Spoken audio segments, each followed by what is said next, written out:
Now in All About Money this morning, Microsoft wins a small victory as it fights to avoid a breakup. The U.S. Circuit Court of Appeals says a full complement of its judges will hear Microsoft's appeal of a sweeping breakup order imposed for antitrust violations. But the government may still be able to bypass that court in favor of a direct hearing before the Supreme Court. The Circuit Court acted before U.S. District Judge Thomas Penfield Jackson could hear the government's request to bypass the Circuit Court. There's a new luxury hotel in Chicago, and Governor Ryan joined Mayor Daley and other dignitaries to celebrate its opening. A ribbon-cutting ceremony was held to launch the Park Hyatt Chicago. The 67-story tower is right across from the Water Tower Square on North Michigan Avenue. With its world-class artwork, decor, and restaurant, hotel officials say the Park Hyatt will set a new standard of excellence for hotels.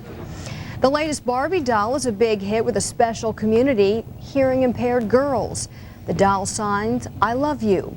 Although exact sales figures have not been disclosed, both Mattel and Toys R Us report selling the dolls at a brisk pace since they debuted in April. Sign Language Barbie was inspired by the success of Share a Smile Becky, Barbie's friend who uses a wheelchair. The doll comes complete with American Sign Language instructions. Now at 5:27 in People to Watch, Andy Griffith is recovering at home from a heart attack and quadruple bypass surgery. A longtime friend says Griffith's wife told her that her husband is still weak but slowly recovering. Griffith is 74. He had the heart attack last month at home and then had the bypass surgery. Griffith also suffers from a neurological disorder that has plagued him for nearly 20 years. It still causes him occasional problems. Candace Bergen is getting married again soon. Her publicist says the star will marry real estate developer Marshall Rose this month. They've been dating since 1998. Bergen's first husband, French director Louis Malle, died of cancer in 1995. And now a "they said it wouldn't last" update. They survived 23 years of marriage and a bullet in the head, but Joey and Mary Jo Buttafuoco are separating. A spokesman says they aren't talking about a divorce, they just need some space. The Buttafuocos have been tabloid fodder since 1992 when Amy Fisher, Joey's 17-year-old lover, shot Mary Jo. They're separating, huh? Another And she's getting movie out of sequel. jail. I think she's been out of jail. Yeah, for a while. For a while, but he should have gone to jail. Oh, here we go. I'm sorry. It always mystified me. You know, the 17-year-old kid goes to jail, and he's the lowlife. Wait a second, you know, wait a second. Who fired the gun? She fired the gun. She's 17 years old. Who fired the gun? She did. Because he told her he was going to. But he was with a minor, wasn't he, guys? So Who fired I the understand gun? Marian's point. A, she's a minor, and B, I mean, she's a kid. So both should go to jail. He should have gone to jail too. I mean, he's, you know, well, anyway. Another thing. How are you guys this morning? And another How are thing. you? Okay. You sure know how to push her buttons with those stories, Yeah, Lauren. I don't write them, I just read them. 5:29, and I'm rolling already. All right, thanks, Lauren. If you're just joining us, good morning. I'm Marianne Childers. I'm Jay Levine. We're off to a wild start on Wednesday, June 14th. Let's go to our top stories this morning. New York City police under fire again after the attack on 16 women in Central Park is caught on tape. Local government agencies are facing severe budget crises because of high gas prices. Basketball legend Julius Erving makes a public plea for help in the search for his missing son. And film buffs are debating the choices for the top 100 funniest movies of all time. You may or may not believe exactly what's on the list. All that coming up this half hour. Right now, let's go to Monty Webb. Looks a little different this morning than yesterday, Monty. Oh, it really does. Yesterday morning it was rainy and we had temperatures in the 50s. This morning, cloudy, and we are looking at temperatures now near 70 degrees. And get ready for the potential for some very strong, if not severe storms developing later this afternoon. Today's high will be about 82 degrees, and it is downright muggy outside. A little break in the action on Thursday, some sunshine and cooler. We'll say goodbye to the humidity on Thursday with a high tomorrow of about 78. And then another round of storms developing by Friday afternoon. Jay and Marianne. Okay, Monty, thanks. Let's check in with Corey Morris. Take a look at our traffic this morning. Corey sitting in for Clay Champlin. Good morning, Corey. All right, good morning, Marianne. Jay, things are looking pretty great on most of the area. Roadways just starting to tighten up in a couple of spots, but nothing really to worry about. The outbound Kennedy already heavy Nagel to Sayre. It'll take you 25 minutes out to the airport. Inbound side nice and clear. Just 20 from O'Hare back in. There's our Eisenhower. Outbound side gets heavy right around Harlem as you head out to Wolf Road. There's an accident blocking the right lane. It's already about a half hour out to Mannheim. The inbound side, slight Gapers delay right around Wolf Road to that outbound accident. Stevenson, pretty decent either direction. Just over a half hour in from the Tri-State to Lakeshore Drive, the Dan Ryan. Couple of slow spots as you head inbound on the south end. Tightens up again 18 to the Circle interchange. 20 minutes, 95th Street to downtown. Things look great on Lakeshore Drive. And just some road work on the Northwest Tollway around the Des Plaines Oasis. Tighten things up already. And at least we don't have the rain to complicate things this morning. Oh, it's going to make it a nice morning, I think. Great. See you later. All right. Our time now 5:31. Police in New York City have arrested 2 men and are searching for as many as 20 others who molested, stripped, and terrorized women in Central Park last weekend. As CBS's Bobby Harley reports, amateur videographers captured some of the attacks on tape. Groping and grabbing, this mob turned a day in the park into a disaster. At least 7 women have gone to New York City police with tales of terror this home videotape shows were all too real. The scene took place Sunday. Crowds from the Fifth Avenue parade spilled into Central Park, very close to its posh south side. Ann Peyton Bryant was just finishing her inline skating loop. I was skating out of the park when I was pulled down on my back, first doused with water and then pulled down on my back, at which point I was surrounded and people were, groping me and attacking me. She managed to get away, but the crowd kept cornering women, drenching them with water, ripping their clothes off, some even stealing money. With 2 arrests so far, police are looking for as many as 20 more people and defending how something like this could have slipped by them.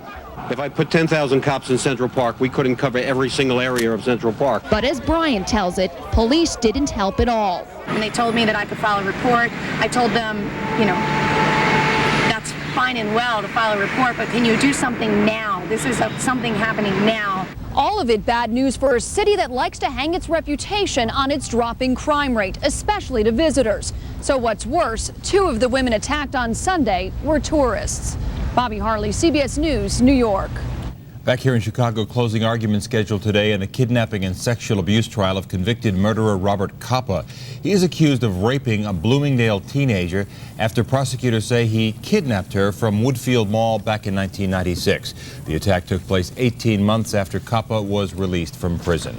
5:33 our time now. The pastor of St. Mark's Parish on the west side has been acquitted on charges of criminal sexual abuse. A judge found the Reverend Domingo Hurtado Badillo innocent of fondling an adult seminarian. The priest had been at St. Mark's since 1996, but according to the Archdiocese of Chicago, he had resigned from the parish before yesterday's ruling. Our time now 5:33. The Clinton administration sees no reason why Midwest motorists are paying so much more for gasoline than the rest of the whole country. And the search for answers is going to begin on earnest June 28th. When DuPage County Congressman Henry Hyde begins holding federal hearings on gas prices.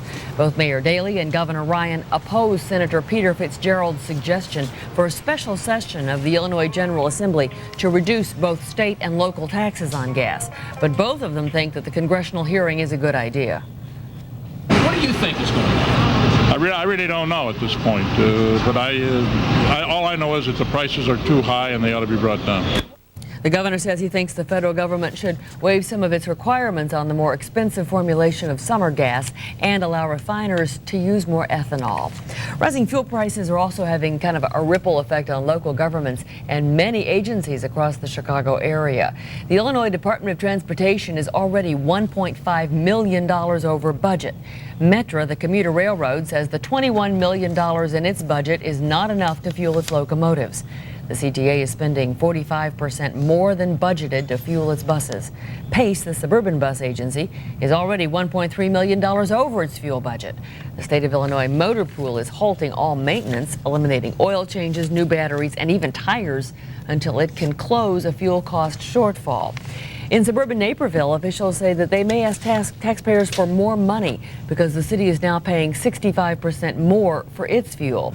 And Evanston is planning yet to be determined cuts in services to pay for the high cost of fueling its city vehicles. I gotta believe that it's going to be only a matter of time before all this starts impacting inflation going up and impacting the whole economy. Got to at some point. Look at all these things you just told. Our time now is 5:35. Time to check in Bryant and Jane in New York, getting ready for the early show. Guys, good morning.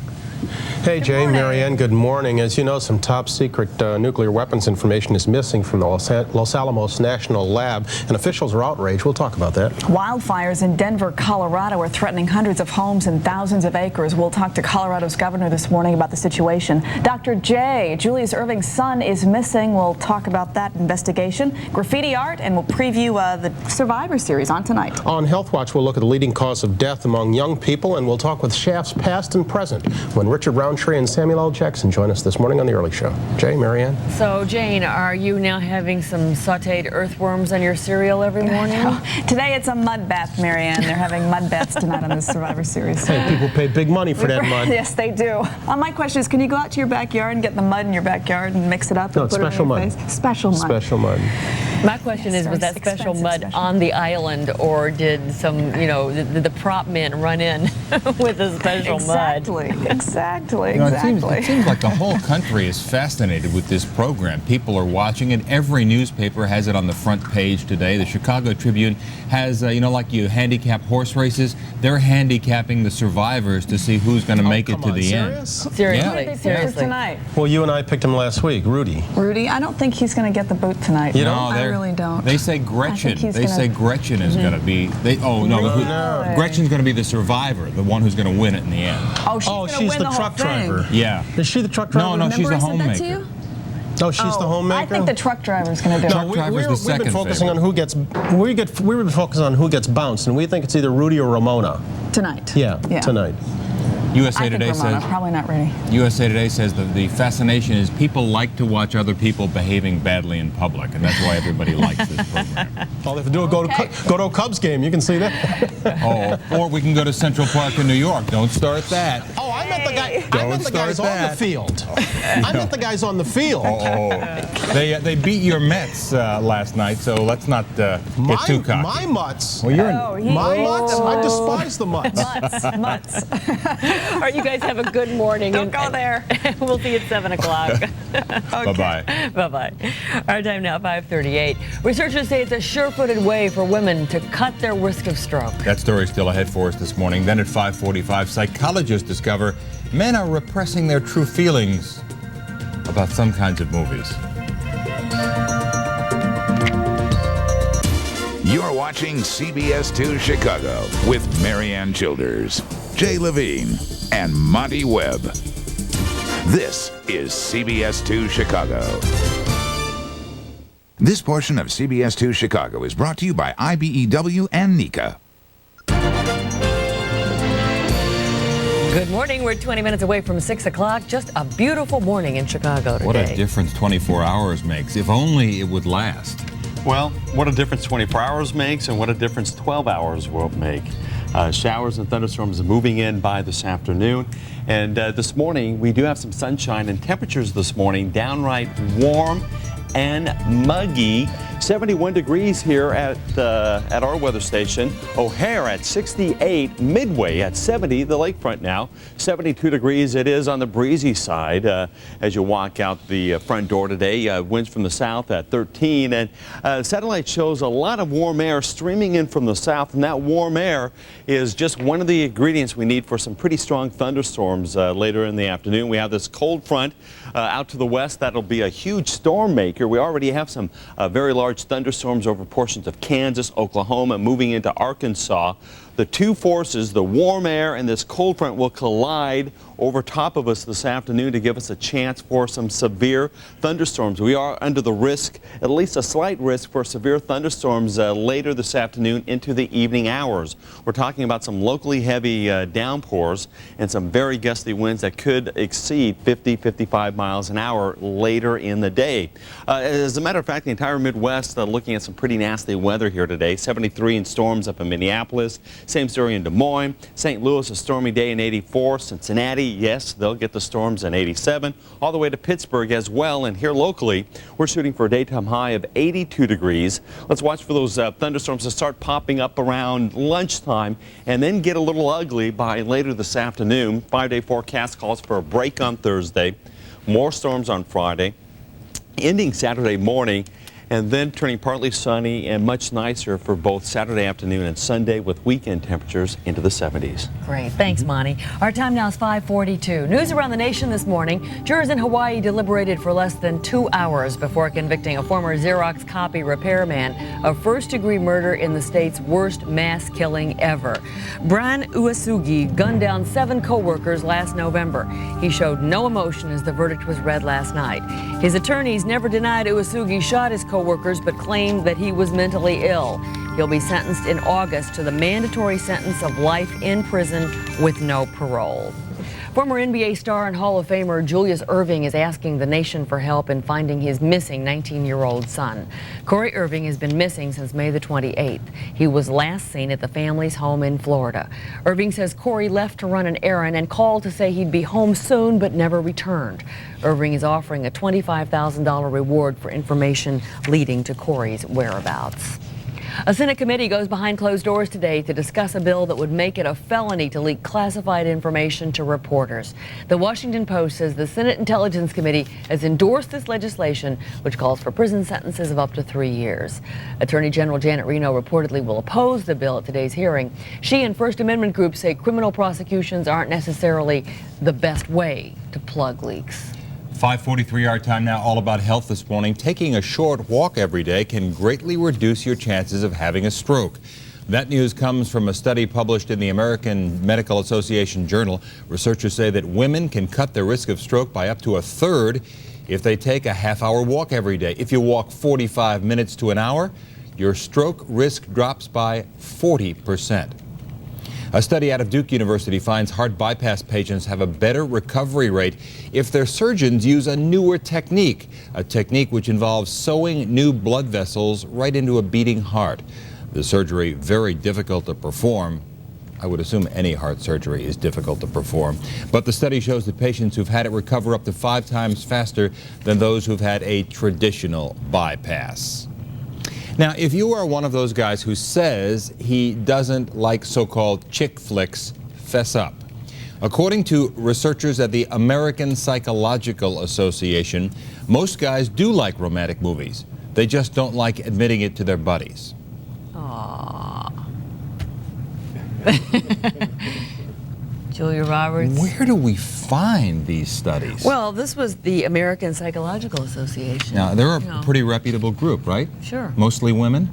Oh, be careful now. I have a hard time believing that. Guys don't like chick flicks. They find them soupy, syrupy. Maybe we should just go see some more. Why? And then, why would we want to do that? My mother would probably like to take you to see some. And you know something? I believe you should be spending more quality time with your mother. You think so? Yes, I think that would be a real good idea. Your dad and I will go to the action flicks and you have a good time with your mother. Let's check traffic now. Corey Morris. He's a sensitive kind of guy. I think he might. Old Yeller, my favorite. Old Yeller. It gets me every single time. You still cry, huh, Corey? Just a little bit. How about traffic this morning? Oh, it's doing okay for the most part. Most of our roadways are nice and clear, but the outbound Eisenhower is already having some pretty heavy problems from Central, most of the way out to Wolf Road. Have an accident there. It's blocking the right lane to get out to Manheim. It's already about 45 minutes. It's going to get tough until they get that accident all cleared up. Inbound just slowing up from the Tri-State on in. Not real bad, about a half hour from Manheim into downtown. Rest of the roadways are looking pretty great. There's Dan Ryan into the Circle interchange. Getting a bit tight. You're looking at about 20 minutes. 95th Street in. As you head back outbound, everything is moving great. The outbound Kennedy, 29 to O'Hare. Heavy Nagel to Sayre back inbound, 20 minutes. And if you're hopping on the Northwest Tollway, you can have to deal with some scattered road work here and there, but not real bad just yet. Okay, 5:46 our time now. Snub or oversight? Concern this morning about a change at the Harold Washington Library. That's ahead in our first look at the papers this morning. And then in Showbiz Buzz at 5:51, we'll reveal the funniest movies of all time. And the new Barry Manilow musical set at the Copa, of course.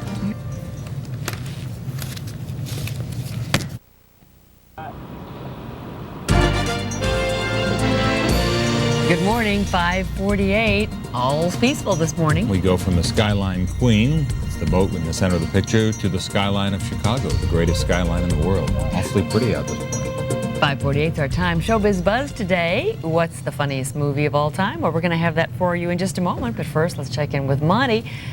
Nothing My funny vote about the forecast. But, I'm sorry? No, go ahead. Oh, I was going to say my vote for the funniest movie, Raising Arizona.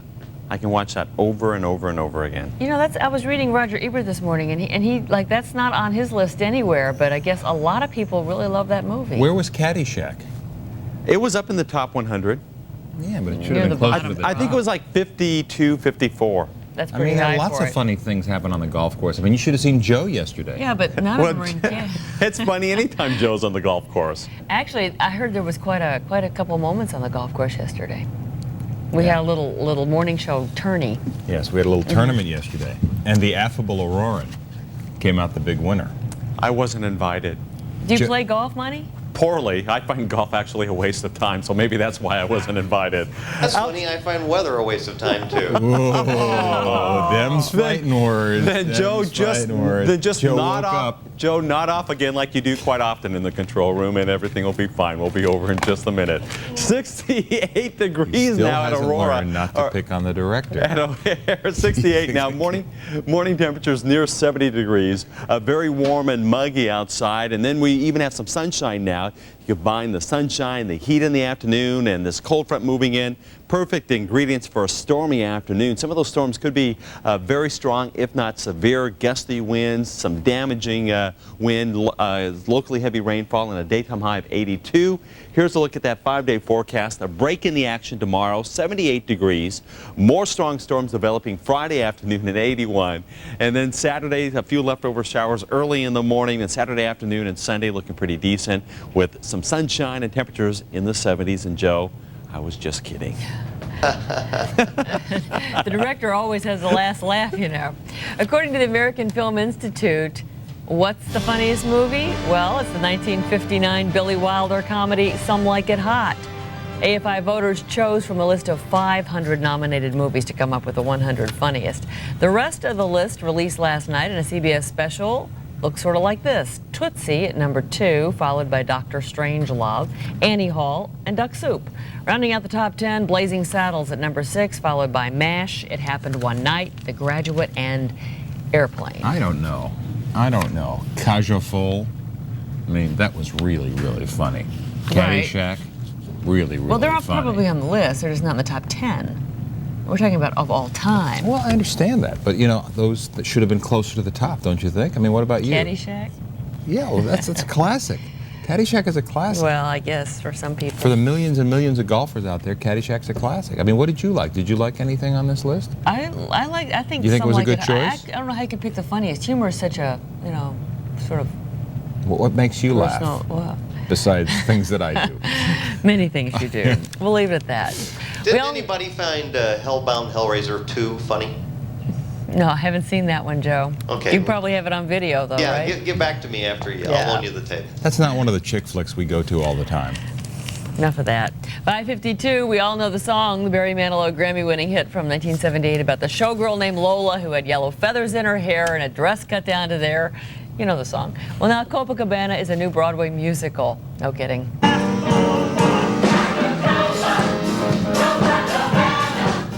Well, Andrew Lloyd Webber's done it on one song per show, so I guess this guy can too. Nobody says he's more surprised at the song's success, though, than Manilow himself. The cast includes the Love Boat's Gavin MacLeod as the bartender. We saw him there a moment ago, but Manilow's not going to be performing. You can see Barry, though, in concert on DirecTV this summer. And let's check traffic now. Corey Morris sitting in for Clay Champlin this morning. Hey, Corey. Good morning once again, Marianne. And roadways starting to heat up, particularly outbound to Eisenhower. It is solid from Laramie all the way to Wolf Road. Right lane is now with an accident. It'll take you 50, make that an hour now to get out to Manheim. And about an hour 15 going all the way to Route 53 back inbound. Just a little gapers delay, not real bad on the inbound side at all. The outbound Kennedy already up to a half hour to get to O'Hare. A little worse than usual out on the Eisenhower this morning. I thought with the weather it was going to be okay, but this accident's really messing things up already. Okay, Corey, check with you later. All right. Here's more proof that men are from Mars and women are from Venus. With Father's Day just around the corner, the website wishclick.com polled men to find out what romantic gift they wanted. Tops on the list, a steak dinner. Finishing strong, a fishing trip with a daughter. That's romantic. Golf clubs, a table saw, motorcycle, lawn equipment. Women probably fail to see the romance in these items, and that could explain why some guys give gifts like toasters and washing machines instead of jewelry. Would you find a table saw romantic? Well, no, but I'm not a table saw kind of guy. Well, but you'd find golf clubs great, but not romantic. I mean, come on. Well, I don't know. I mean, I kind of like that wine opener you gave me for my birthday. Okay. I like that. Yeah. That was a cool gadget. It's a toy, you know, you get to But play why do with you it. want something romantic for Father's Day? Well, that was my question in the first place. Yeah, I'm not sure you want a romantic gift for Father's Also, Day. Romantic is Valentine's Am Day. I wrong about this? But aren't kids You're never supposed to wrong. give their father, careful, supposed to give their fathers presents on Father's Day? Right. It's not a day for your spouse to give you a present, is it? I mean, have I been missing the boat on this? No.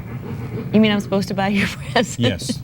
Didn't know that. Every day. Yeah, I just. I haven't been doing that. I figured your children I'm would not do that. present deprived. I'm not present I deprived. think back to the day I told my wife, "Hey, you're not my mother." That was the biggest mistake of my life. Presents stopped. No. And so did a lot of other things. Was that when she complained about not getting a gift for Mother's Day? Right. And you said, "Hey, you're not my mother." Yeah. Are you still living together? Well, it's just all I know We know is that Kathy. I'm not She is her a mother. lovely woman. Yeah, we're together. It took him a minute. She didn't offered to buy him lunch yesterday. it? Did she? She did. She offered to buy him lunch yesterday. He said, "I'm going to play golf." Right. She said, "You're going out in that?" That was my question too. It was raining at the time you left. Well, you know, if we believed Monty, we wouldn't have gone to play. Actually, Monty said it was going to clear up at about 3 o'clock. And it did. It got sunny and beautiful. Stay over there, Monty. Now, first look at the papers. We better move on. It's a real eye-opener. Starts with a story that's either a big deal or a tempest in a teapot, depending on how you look at it. And you're going to find it in Mike Sneed's column in the Sun-Times this morning. Listen to this. She writes that the Harold Washington Library has quietly become the Washington Center, and worries about them erasing the late mayor's legacy. Library officials say it's just a matter of graphics and marketing.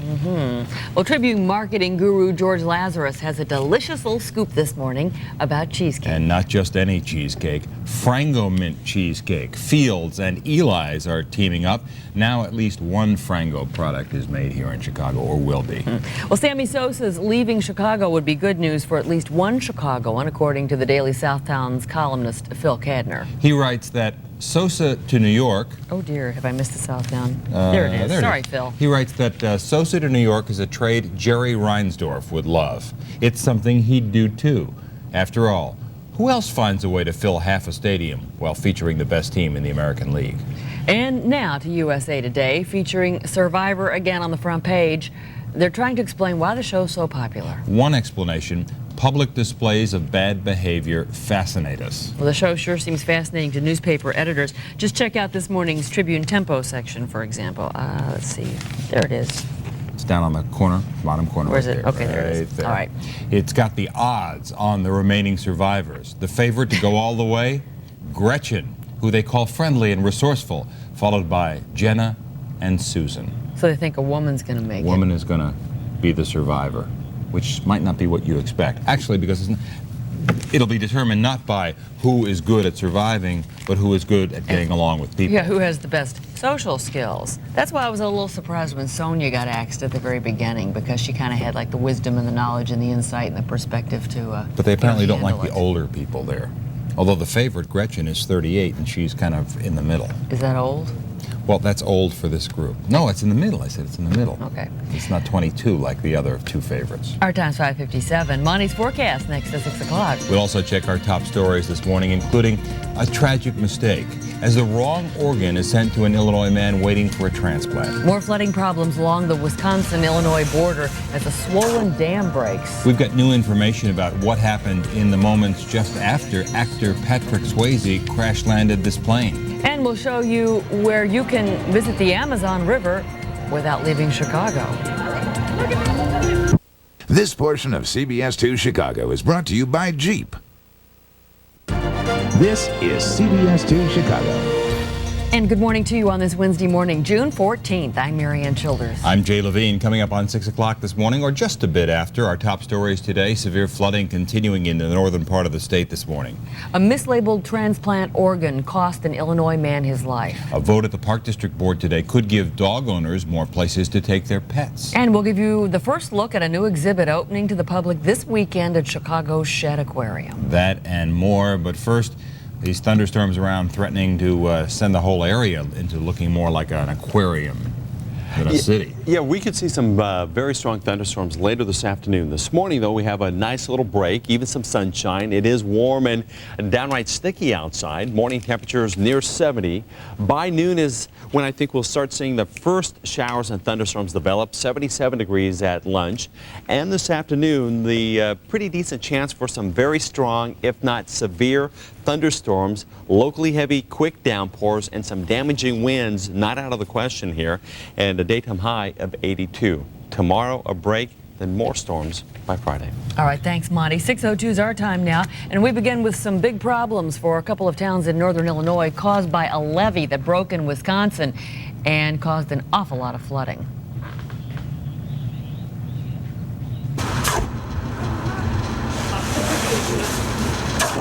They're filling sandbags. There you can get a better view. It was the order of the day in Spring Grove. Volunteers estimate they have filled thousands of bags since about 5 o'clock last night. They're literally trying to beat the clock and keep Nippersink Creek at bay. With more rain on the way, the challenge is rising as quickly as the water level there. Spring Grove is a small community near the Wisconsin border, and the volunteers are pretty frustrated that they didn't get more help from town officials. I had the manpower here to make sandbags. We had 2 truckloads of sand here. We had no bags. We ran out of bags. Took us 3 or 4 hours on the phone attempting to find someone that had bags. Finally, somebody went and opened up the Spring Grove Fire Department and gave us some bags. Otto says even if there is no more rain, the creek still will keep rising for at least another inch or 2. Bad weather caused Chicago's airports to look like somebody's idea of a bad hotel last night. Canceled flights forced more than 1,000 passengers to spend the night at O'Hare. But despite delays that could last for several days, most people seem to be in pretty good spirits. Because most of the flights have been canceled because of some weather, but all I've seen is sunshine, so I don't believe it. Where airport courtesy staff did their best to provide cots and blankets. But once the cots ran out, people had to seek refuge on chairs, the floor, in one case even a golf cart. Some people flying on American tried out the airline's display of its new and roomier seats. No word on how they like them or when the situation at O'Hare is going to clear up. Can you believe that? That is funny. Any port in a storm, I guess. I suppose. Not so funny. Another airport-related story about near misses on airport runways prompting federal aviation officials to propose changes in ground traffic rules. One of those near misses, you may remember this story, took place right here in Chicago when an Air China flight mistakenly turned into the path of a departing 747. Coming up at 6:30 this morning, we'll have a live report from O'Hare. We'll look at some of the rule changes which could create even more flight delays here in Chicago and at all airports, too. Coming up on 5 minutes after 6 o'clock, the Regional Organ Bank of Illinois says that a tragic human error cost a man the kidney he was supposed to receive last month. John Sherman of downstate Easton was on the operating table awaiting his new kidney. But when doctors opened the container from the organ bank, they found a heart instead. No viable organ could be found at that time or since. Sherman died 3 days ago. 6:05 now. There's a sad ending to the story of that baby rescued from his mother's womb after she was shot. Emmanuel Horde died yesterday at Loyola University Medical Center in Maywood. His mother, Carolyn Horde, was 8 months pregnant when she was shot to death Sunday on Chicago's west side. The baby apparently suffered from a lack of oxygen before being delivered by emergency cesarean section. 5 minutes after 6 now, some big plans in the works for the northeast corner of State and Randolph. The city says that prime spot is going to be converted into a European-style food emporium. It's going to include places to buy prepared meals as well as fresh ingredients for cooks. The Chicago Market Hall is going to resemble an Italian village and have an 18-story condo complex built above it. A Walgreens drugstore currently on that site is going to be torn down.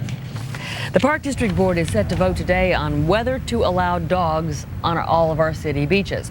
But before making its decision, the board is going to let community members speak up.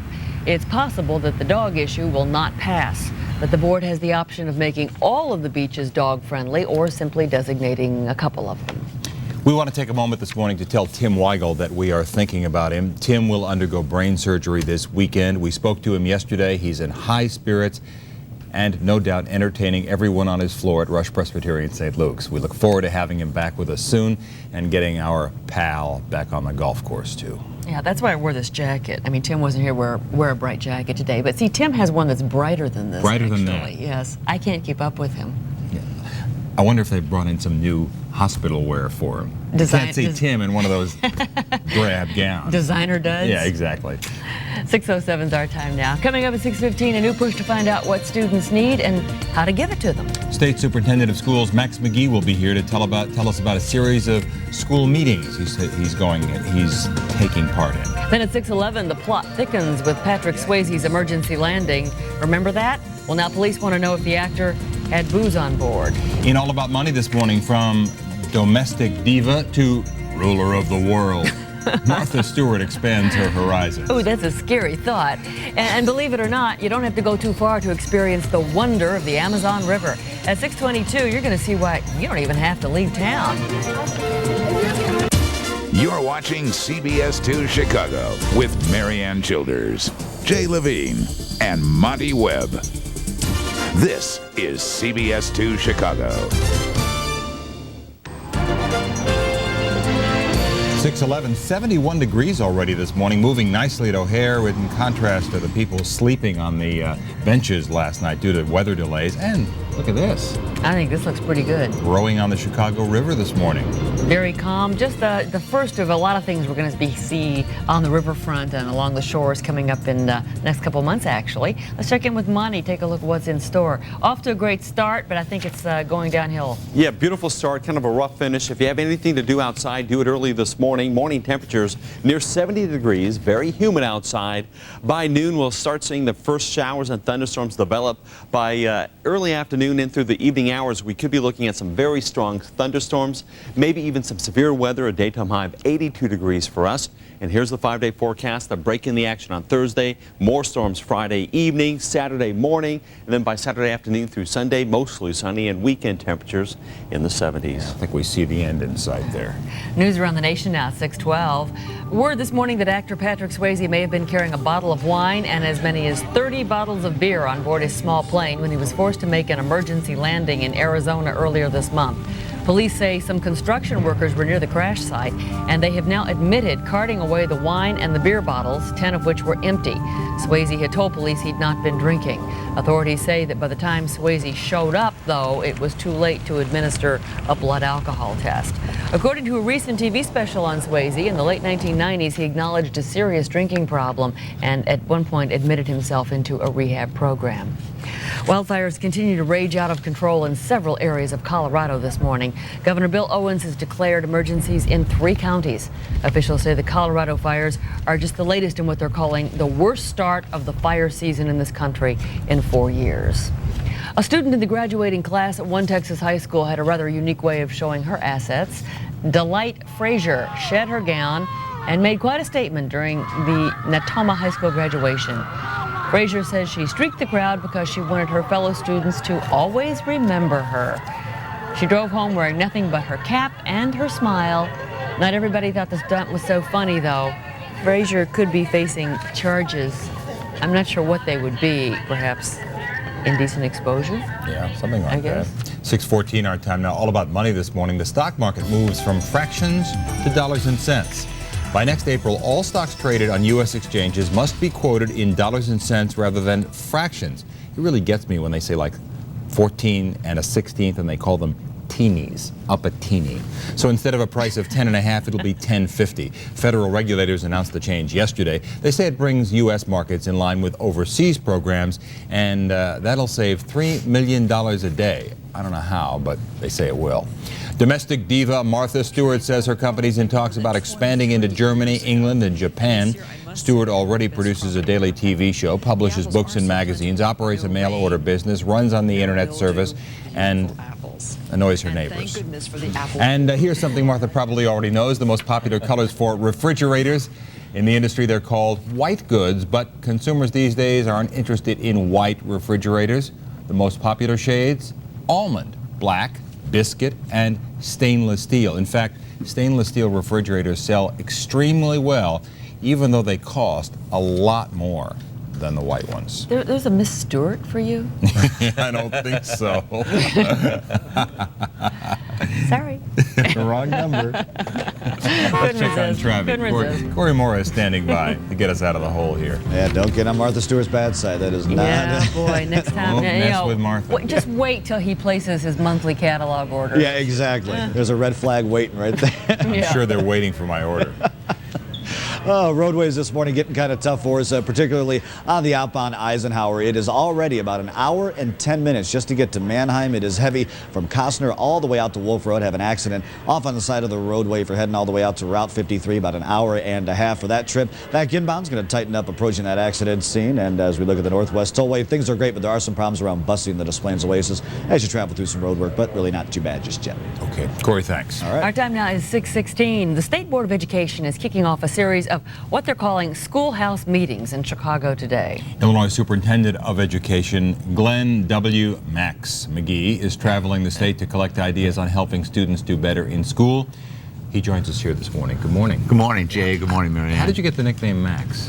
After the former Green Bay Packers star. I was freshman year in college. It's stuck ever since then. You don't admit to being a Packer fan, do you? Oh, goodness, no. I know better than that. Not these days, huh? All right, tell us about these meetings, what you're doing, what you're going to do. Well, the purpose of these is to listen to what people have to say about public education.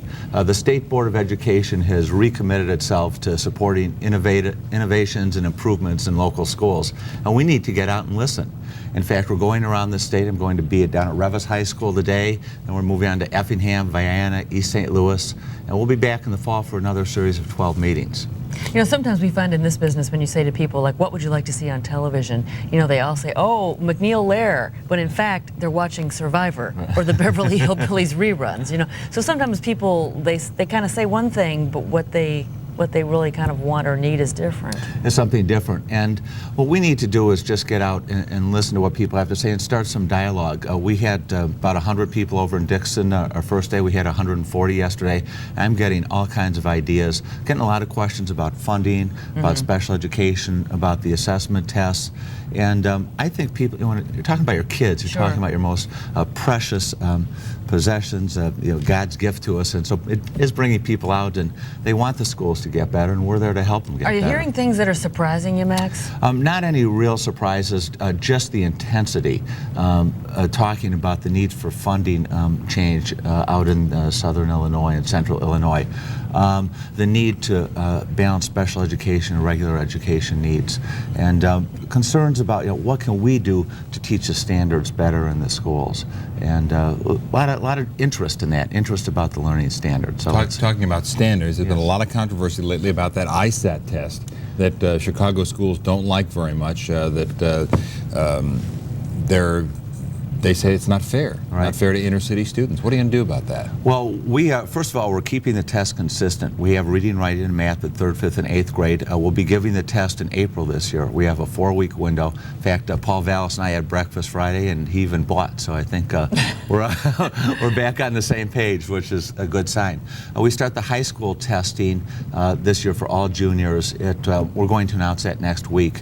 It looks like it's going to be in April. We haven't inked the contract. Is that the change? That it's April? Yes, and I'm excited about that. It gives teachers more time to teach, students more time to learn. The test is a difficult test. A writing test they have to write, the reading test they read long passages, the math test is something we all dreaded, multiple step story problems. But you know, it's a good measure of the standards, it's a good measure of what kids need to know. Thanks for coming in and making some news here with us. It's great to be here. Hope we have lots of people come out and see us at our schoolhouse meetings. We want everyone to know that today's meeting is going to be at Rivas School and Burbank at 8 a.m. and also at 3 p.m., at 8 a.m. in Schaumburg, and at 3 p.m. at Jones Magnet School on Monday, those last two meetings. And you're going to be advertising these through all the schools, so parents will have a chance to know when you're going to be there. Right. We want to see parents, taxpayers, students. We had 3 students at our first meeting. That's good. Teachers, so it's exciting. Hope you can make one of them. Thanks, Max. 6:19 our time now. There's been a sort of embarrassing slip-up at the city's main library. Sun-Times columnist Mike Sneed will be joining us with The Scoop coming up at 6:42. But just ahead at 6:22, we'll show you where to go to experience the Amazon right here in Chicago with eels and ants and piranha and plants. Look at those ants. This portion of CBS 2 Chicago is brought to you by IBEW and NECA. They look like nice dogs, don't they? But you're not going to believe what these dogs can do. That's coming up in about half an hour. Yeah, we're going to meet Olive Oyl and Sweet Pea. But first, let's check in with Monty. Take a look at our weather. And you know, I give the weather forecast for treats as well. Here's what's happening this morning. Morning temperature is pretty warm in the 70s, downright muggy outside, and at lunchtime we'll see those thunderstorms begin to fire up, breezy throughout the day, 77 at lunch, and then this afternoon the chance for some very strong thunderstorms with a high of 82. All right, thank you, Monty. There's a great new exhibit at the Shedd Aquarium. You can visit the Amazon and take a tour without even leaving Chicago. Here to tell us all about it is Bert Vescalani, who's Vice President of Education at the Shedd. This sounds like it's going to be a lot of fun. It is. It's really exciting. Good morning to both of you. Good morning. Thanks for coming in. It's great to be here. Let's roll some videotape as we talk about exactly what you've got over there. Sure. This is the Amazon Rising exhibit. Tell us about it. It's a great story about, this is a story that people don't usually tell. They usually tell about the rainforest, but they don't tell the story about the flooded forest. And we're telling this amazing story of connections, and the ants, the fish, the reptiles, amphibians, all of this system is all connected. We even have a rain wall, as you see there, where you walk through this rain wall. You don't get wet, but you walk through this rain wall to see now the flooded channel. And the animals that live in there. Some of the largest fish in the world live in this environment. It's really an amazing ecosystem, though, isn't it? I mean, there's animals and fish, reptiles there that we just don't have anywhere else in the world. Yeah, absolutely, and they're discovering them new species every day. It's an exciting place, and the story that we wanted to tell and share with people is that this is all connected, and there's such diversity in this ecosystem. It's absolutely amazing. All right, now I've got to ask about some of the most unusual. I've heard there is like a 3-foot-long fish. No, 3-foot-long fish and a 6-foot-wide ant. Close. You know, the fish stories are getting worse. Earlier this morning, I heard all kinds of fish stories. But let me finish. The fish jumps out of the water to eat things that are like in the air. Is this true? The monkey fish. It's a great fish. It'll jump out of the water. It'll kind of snap its tail and then pop out of the water to grab insects off leaves. And these arowana they're sleek and thin, and they look like little arrows, and they pop out of the water to grab insects. All right, now about these spiders that get to be the size of dinner plates. Of rooms, of whole rooms. You guys are very interested in these spiders. Well, I want to know where they are so I can miss that part. All right, well, they're about the size of a dinner plate when they're full grown. They're Goliath bird-eating spiders. So they eat bird-eating spiders? Oh yeah, they eat big stuff. What are you going to feed them? Well, we eat them like crickets. You're We feed feed them them in crickets. And, no, nothing like that. It's all harmless insects that we feed them. But they're great animals, and they're absolutely beautiful. And I brought the other great insect, and you guys have to wear these. These are bullet ants. Bullet ants. Okay, there's a bullet ant for you. Bullet ant for you. And a bullet ant for you. And the bullet ant, I have to tell you, is the coolest of the ant species, because this guy is about 1.5 inches long. It bites you, and when it bites you, it feels like a bullet. It's got this very toxic sting. Amazing. That sounds terrific, Bert. Isn't it wonderful? Kids love these things. Yeah. They love these things. Is there big glass there? Yeah, there's lots of protection. Listen, it's a great exhibit. It's going to be opening up. It's for members only right now, but it's going to be opening up this weekend for everybody starting Saturday. Shedd Aquarium. For ticket information, you can call the number on the screen, 312 area code 939-2438. Amazon Rising, and the best part is it's going to be a permanent exhibit there. Yeah. Bert, thanks for coming in. Thank you so much for having me. Our time now, We love to visit the Shedd, by the way. Good.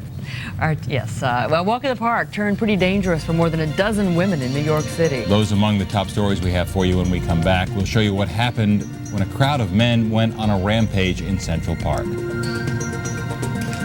Stop! You're also going to see a frightening reenactment of a close call at O'Hare Airport. That was the controller whose voice you heard. And these two acrobats, amazing acrobats, performing some of their world-class tricks right here in the studio. One more? That's coming up in about 20 minutes.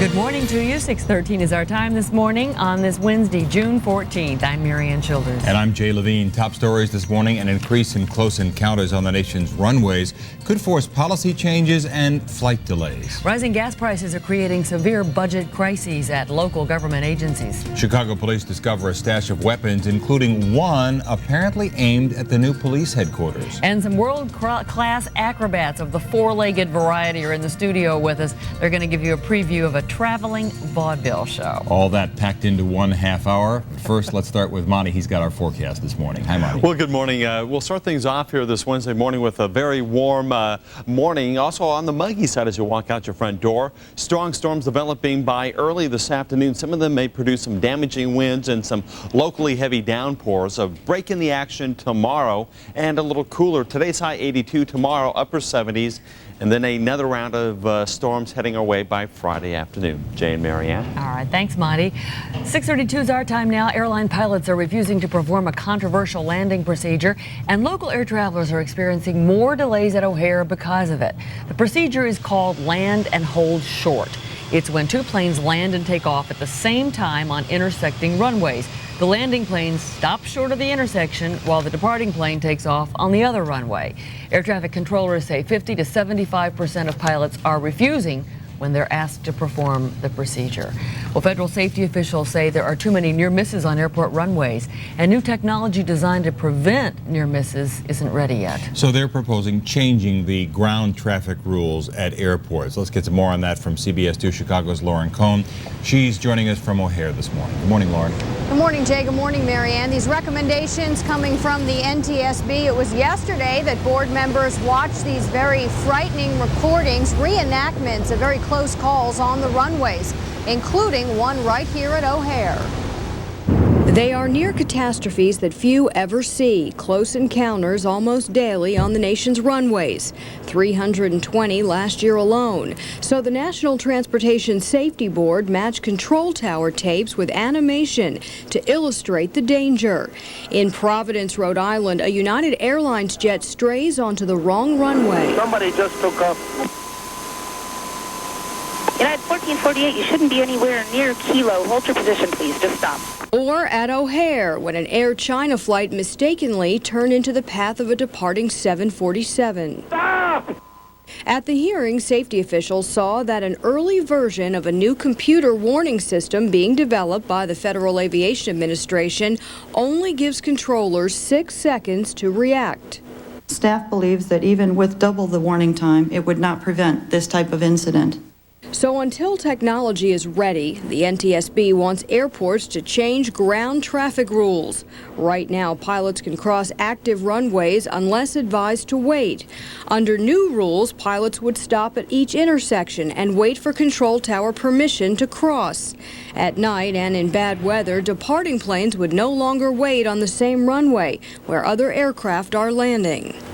Now, the FAA will hold hearings and make the final decision, but they do have concerns that air traffic will be clogged, and that will cause further delays. And speaking of delays, of course, we saw overnight here at the airport many people stranded because of the weather. It is nice out right now. Seems like the planes are back up and running this morning, but because of the backlog, we're probably going to see more folks a little upset this morning if they're not getting out when they want to. Reporting live from O'Hare, Lauren Cohn, CBS 2 Chicago. Jay and Marianne. All right. 6:35 our time now. Airline competition is the subject of a Capitol Hill hearing this morning, chaired by DuPage County Congressman Henry Hyde. At issue, do the airlines use informal agreements to stay out of each other's major hubs like O'Hare? The Suburban O'Hare Commission has released a study contending that those alleged practices mean travelers at O'Hare are overcharged by hundreds of millions of dollars every year. 35 minutes after 6 o'clock this morning, rising fuel prices are having a ripple effect on local governments and many agencies across the Chicago area. The Illinois Department of Transportation is already $1.5 million over budget.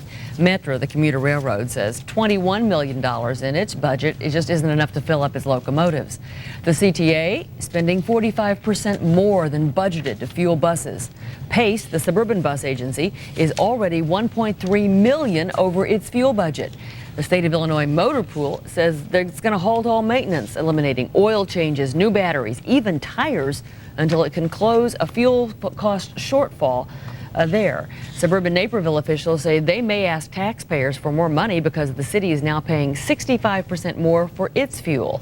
And Evanston is planning yet to be determined cuts in services to pay for the high cost of fueling city vehicles. Obviously, this is the first evidence we are seeing of the rising gasoline prices affecting other areas and perhaps leading to inflation. That could be a big problem if that starts to happen. But this is the first evidence we've seen as we checked around to see just what people were doing. Our time now 6:36. The suspect in the murder of a Hampshire police officer is out on bond this morning. John Carocia says that his family raised the $500,000 needed. Carocia of Rockford is accused of killing his longtime friend, Hampshire Police Sergeant Gregory Sears, on June 1st. Investigators still haven't disclosed what the motive might have been for that shooting, although Sears' widow says the two men had a falling out earlier this year. Carocia claims he is innocent. 6:37 is our time now. Chicago police have arrested 15 people after realizing that an AK-47 was on top of a CHA high-rise and was aimed directly at police headquarters. The assault rifle was just one of a dozen semi-automatic weapons police have confiscated from around the CHA complex at 35th and Federal over the past 2 days. Police say they were using new video equipment to watch gang members inside the Stateway Garden building when they noticed the AK-47 just mounted right there on the roof. Our time now is 6:37. The so-called mouth from the South is back in the big leagues. We'll have that story just ahead for us this morning, along with some shocking videotape from New York City of women being attacked in Central Park. And a new streamlined image for the Harold Washington Library isn't sitting too well with quite a few people. Mike Sneed has this scoop at 6:42.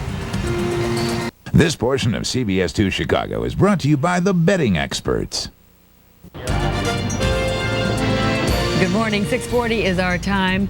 Way too much energy being expended there. That guy's good, isn't he? It's an interesting workout. It beats, one of those machines. It's true. What a beautiful morning to be out on the river in Chicago. If you're just joining us, federal authorities are proposing new landing procedures to make our nation's runways safer, but they could create still more flight delays. And this could be a great day for local dog owners and lovers. The Park District is going to vote on a proposal to make all local beaches dog-friendly.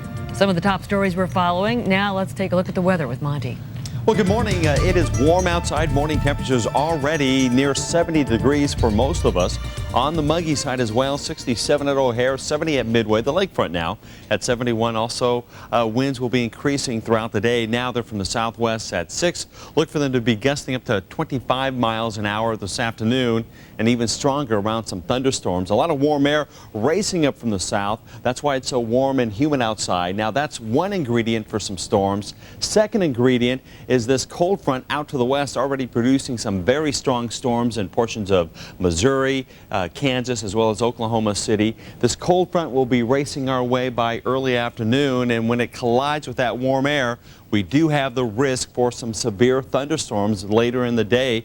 We're talking about some damaging winds and some locally heavy downpours early this afternoon into the evening hours. Daytime highs are going to be on the warm side. 80 up in Waukegan, 85 in Kankakee, and here in Chicago, 82 degrees. A little break in the action tomorrow with a high of 78. Friday, we'll see 81 degrees and another chance for some strong thunderstorms by Friday evening. Leftover showers on Saturday, then some sunshine for Saturday afternoon through Sunday, and weekend temperatures in the 70s. Thank you, Monty. 6:42 and national headlines now. A 14-year-old is among the girls and women who say they were stripped of their clothing, groped or robbed by a mob of men in Central Park in New York over the weekend. An amateur videographer captured the aftermath of the attack in these pictures. New York City police say as many as 40 men were involved. 2 men have been arrested. 6:43 now. Controversial Atlanta Braves pitcher John Rocker won't be riding the buses in the minor leagues anymore. The Braves have recalled Rocker to the majors after a brief stint with the team's farm club in Richmond, Virginia. At the time, the Braves said Rocker was sent down because of control problems, not the disparaging remarks he made in an interview with Sports Illustrated during the offseason or his encounter with the writer of that article last week. Well, the question, is it the Harold Washington Library or just the Washington Center? It's not a trivia question this morning. It's at the heart of a controversy that's just starting to percolate a little here in Chicago. Sun-Times columnist, CBS 2 Chicago contributor Mike Sneed joins us with the story. Good morning, my dears. Good morning. Now, first of all, set the scene for us here. I mean, I've always known it as the Harold Washington Library. Right, and you know, this is an edifice to one of our most beloved mayors. Sure. So what's happening is this, is that they've got a whole new marketing plan to change all their paperwork, that from now on it's going to be known as the Washington Center, on their newsletter, on everything that's inside the building. But it wasn't done, I'm told, by the people that run it, to erase Harold Washington's name from this marvelous building. What it was done was that they wanted to make things more succinct. They wanted to make things more uniform throughout the entire Chicago area, because the beautiful, beautiful library is really been turned into a central library. Right. But obviously people are upset about it, and these people probably called you. There are a number of librarians that are very, very concerned with, you know, one of the things they say is, look, it's the James R. Thompson building, it's the Richard J. Daley Center. Well, that's not true. Well, we do call the Daley Center. We do call the Thompson Center. But George Washington, that's the people think it's George Washington. That's exactly right. They're afraid that if it's called the Washington Center, people are going to think that it is the named after George Washington. The Roosevelt Library, as a matter of fact, is named after Teddy Roosevelt. I thought it was FDR.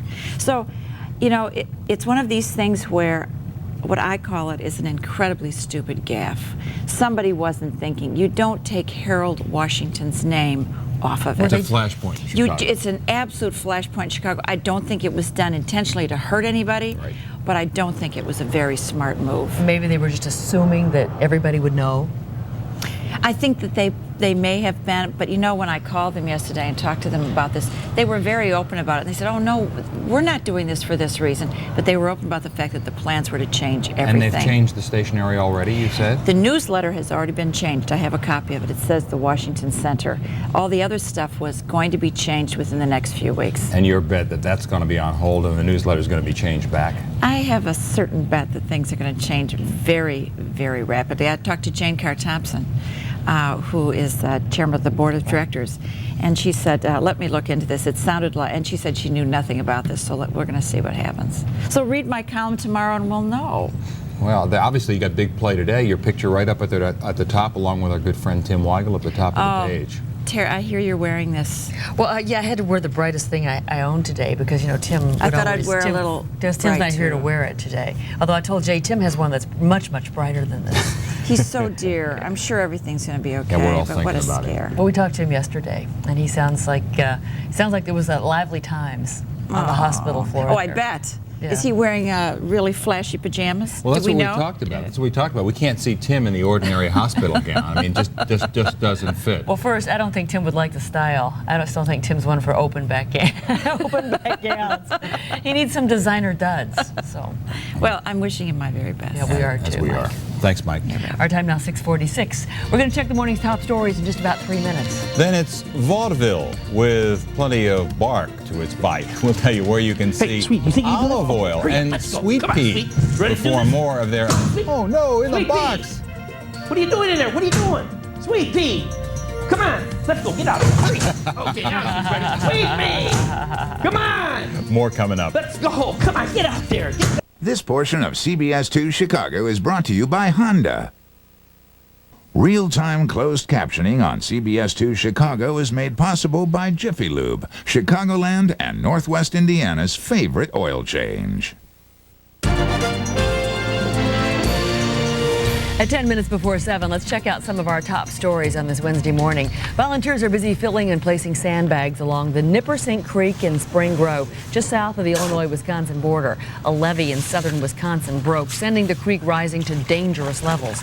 More than 1,000 passengers waking up at O'Hare this morning after being stranded there overnight because of the weather. With the crowd so big, you sort of had to sleep anywhere you could. And the Regional Organ Bank of Illinois says tragic human error caused the death Sunday of a downstate man who was waiting for a kidney transplant. When a transplanted organ from the bank arrived at the hospital, doctors found not a kidney inside, but a heart. No other viable organ could be found. Those are top stories this morning. Now let's go to Monty for the calm before another storm. Well, that's right, Jay. A mixture of clouds and sunshine, very warm this morning. Morning temperatures near 70 degrees, and get ready for a very stormy afternoon. We do have a chance for some strong thunderstorms, maybe even some severe weather, with a daytime high of 82. And Jay and Marianne, the only thing that we're missing from this morning's show would be some ponies.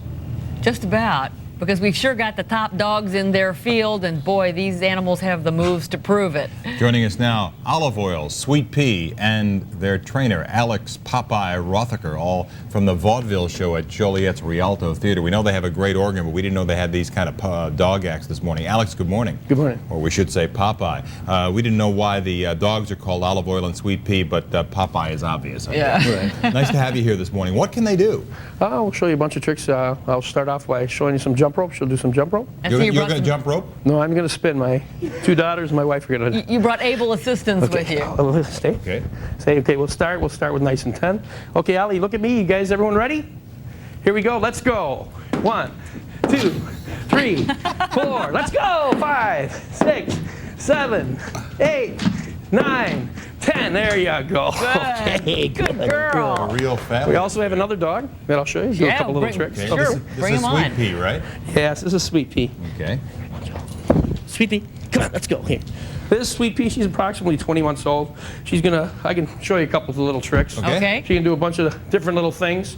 You want to do some spool first? We'll bring a little spool out here. We'll have her do the spool. Okay, Sweet Pea, come. Push it with her front legs. Ready? Sweet Pea. And walk. There you go. Make it one step harder. Sweet Pea, come. Up, all the way up. Now I'll have her push it backwards. Sweet Pea, push. Come on, up the hill. Right there. You got a little hill to push. There you go. And Sweet Pea, push, push, push, push. All the way back. Let's go, Sweet Pea. That a girl. There you go. And Sweet Pea, scram. Good Now for make her. it Good for one her. step harder. We'll have her do it on her forelegs here. Okay, Sweet Pea. Come on, nice and easy. Sweet Pea. Up. Nice and easy. Get your balance. Ready? And Sweet Pea. Walk. There you go. Come on, Sweet Pea. All the way here. Sweet Pea. Walk. There you go. Come on. Sweet Pea. Walk. That a girl. Good girl. Come here. There you go. And stay. Now we'll have her go backwards. Whoop, whoop, whoop. Up. Sweet Pea. Come on. Up. Nice and easy. And Sweet Pea. Back. Back. Back. There you go. Good girl. Good for her. And Alex, Sweet did you Pea. start these dogs as puppies? They're beautiful animals. Did you Yeah, have them they're when good they were girls. really little to Right. start And this kind of also throw a training? little bit of garbage out if you have a little bit of garbage anywhere there. I can also little show bit you a of little Coke garbage? can there. Can I have that Coke can, please? We have things so clean here. There's no garbage here. I got right here. This is a real hard trick. Sweet Pea, come. Sweet Pea, look right here. Now we're going to they have her balance this on her nose while she's going to walk here. Stay. Head up. Head up. I couldn't do that. Stay. Stay. Sweet Pea. Nice and easy. Get that head real nice and straight. Sweet Pea, look at me. Nice and straight. There you go. Get this straight right there. Okay, Sweet Pea, come. Unbelievable or what? That a girl. Sweet Pea, come. Good girl. Easy. Come. That a girl. Come on, Sweet. Right here. Right here. Sweet. One more step. There you go. Let's have a hand. There you go. Good. And Sweet Pea. And scram. Alex, when did you start with these dogs? When did I start? Were they they have to start very young to be trained? This dog was started when she was 8 months old. She was actually going to be put to sleep. She was a biter. And so we took her and trained her and then taught her a couple tricks, and now she performs with her schools. We do a lot of school systems. So she does a lot of Oh, it just shows what you can do. Exactly, with the skill and the know-how and giving the dogs attention. I know you train dogs just not for this kind of performance, but you train other dogs as well. for police work and everything too. So you can also throw the garbage out. Got a little bit of garbage here. Did we finally find some garbage here? Okay, one more Okay, time. Sweet. Hurry up. Garbage. That a girl. Take it. There you go. Okay, Sweet Good Pea. girl. That a girl. If you want to see more of them, And here's what you need to know about the act, Popeye and the Dogs. You can check out the vaudeville show at the Rialto Theater in Joliet. It's Wednesday, June 21st at 2 p.m. For tickets, there's the number on your screen. There's a website as well, Alex Rothacker, Popeye. Thanks for coming in and joining us this morning. Yeah, they're beautiful animals, just beautiful. Thank you so And much. beautifully trained, too. Thanks to the whole family Nice to have you all here. Coming in this and morning. the girls to come in to jump rope so early. We're going to be back at 7:25 this morning with updates of your top local stories. Tomorrow we've got a preview of a new movie about the legendary baseball player Hank Greenberg. And we go south of the border to South America for some unforgettable music. Thanks for being with us this morning. Hope you have a great day today.